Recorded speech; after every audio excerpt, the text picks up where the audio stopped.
ایران کے جوابی حملوں سے شدید پریشان اسرائیل حواس باختہ ہو کر لیبنان پر مسلسل حملے کر رہا ہے۔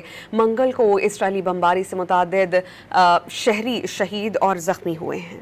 لبنان کے مختلف علاقوں پر آج قابض اسرائیل کی وحشیانہ فضائی بمباری کے نتیجے میں متعدد لبنانی شہری شہید اور زخمی ہو گئے۔